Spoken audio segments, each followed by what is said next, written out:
Si nous voulons envisager la laïcité aux États-Unis, il faut d'abord essayer de comprendre un peu, au moins, le système institutionnel des États-Unis, comment ça fonctionne, et un peu aussi, je dirais, l'histoire de la Constitution des États-Unis.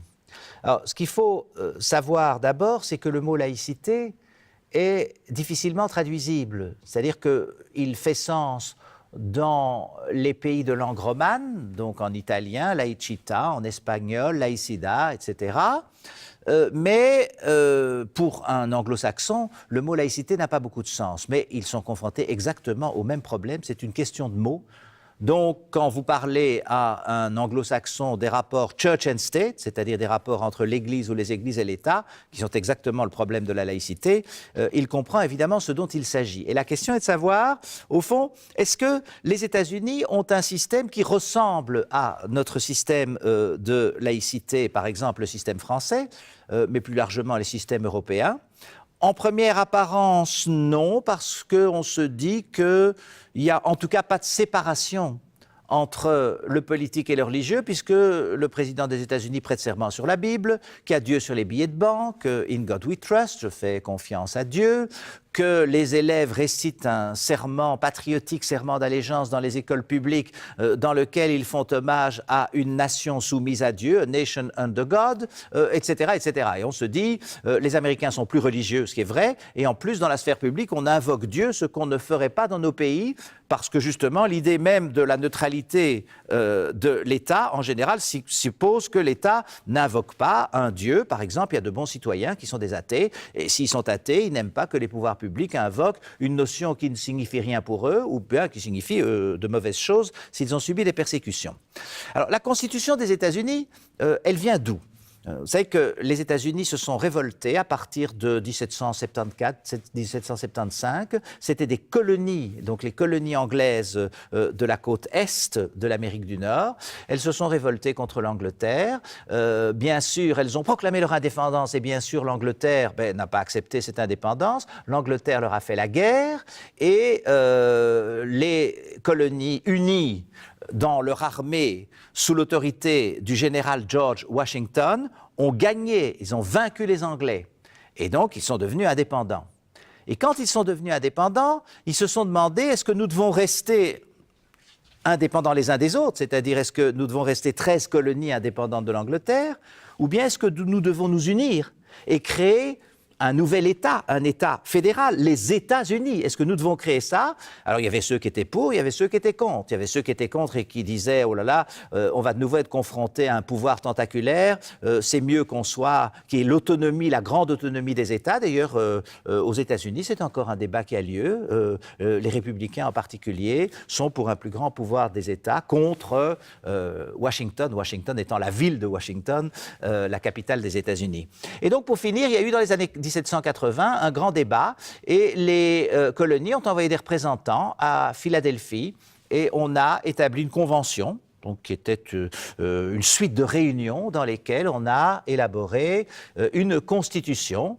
Et cette constitution a été votée en 1787 et l'État américain a été créé. La constitution est entrée en vigueur en 1789, premier président étant George Washington, qui avait vaincu les Anglais, donc qui avait beaucoup de prestige et qui est resté président pendant 8 ans. Et puis très rapidement, on a ajouté des amendements. Les amendements, ce sont des ajouts à la Constitution de 1787 qui ont exactement la même valeur juridique, mais bon, comme ils ont été ajoutés après, on les appelle des amendements. Et les 10 premiers amendements sont des amendements qui ont été votés pour protéger les individus contre la possibilité de l'emprise de l'État, en disant attention, voilà ce que l'État fédéral ne pourra pas faire pour préserver des libertés. Et l'amendement le plus célèbre, c'est le premier. C'est le plus prestigieux aussi. C'est le plus prestigieux d'enseigner le premier amendement dans les grandes universités américaines. Et ce premier amendement dit que le Congrès des États-Unis, donc on a créé un pouvoir législatif qui légifère pour tous les États-Unis. Mais justement, comme on a peur que ces États-Unis soient trop puissants, on dit attention, voilà ce que le Congrès ne pourra pas faire. Le Congrès ne fera pas de loi limitant la liberté d'expression, pas question qu'ils viennent empêcher les gens de s'exprimer, même s'ils disent des choses qui déplaisent au pouvoir fédéral. Il ne pourra pas limiter non plus la liberté religieuse. Il ne pourra pas établir de religion.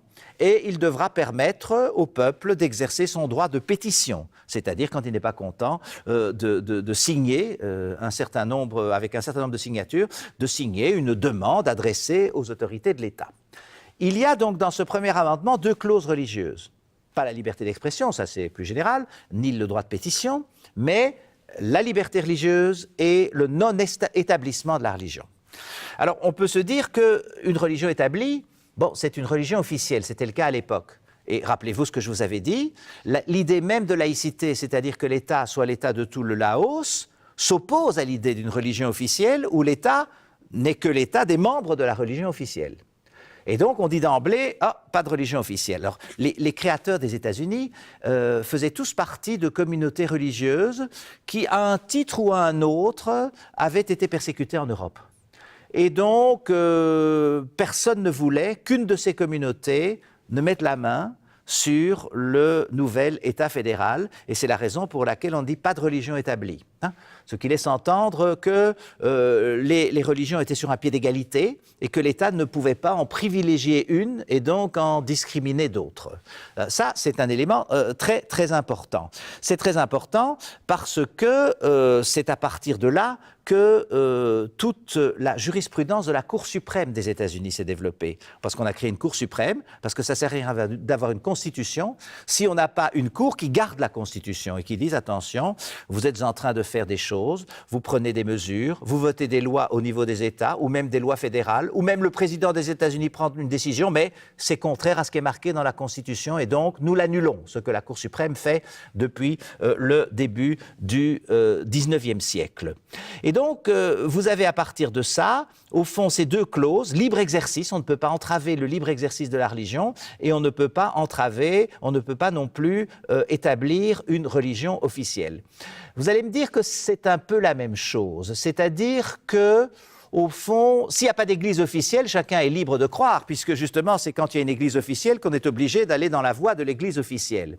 Mais en même temps, ce sont des choses différentes aux États-Unis, c'est-à-dire que la liberté religieuse concerne les citoyens, c'est-à-dire ceux qui ne sont pas des acteurs de l'État, qui ne sont pas au gouvernement, différents types de gouvernement, les États fédérés, l'État fédéral, le pouvoir législatif, le pouvoir exécutif, le pouvoir judiciaire, simples citoyens. Et eux, le Congrès des États-Unis ne pourra pas faire de loi limitant leur liberté religieuse. L'établissement de la religion, ça concerne justement ceux qui exercent le pouvoir de l'État. Et ça veut dire que l'État ne pourra pas soutenir ou privilégier une religion par rapport aux autres. Ça, ce sont véritablement les bases constitutionnelles de la laïcité américaine, même si le mot n'existe pas, mais en tout cas des rapports entre les églises et l'État, et ici l'État fédéral.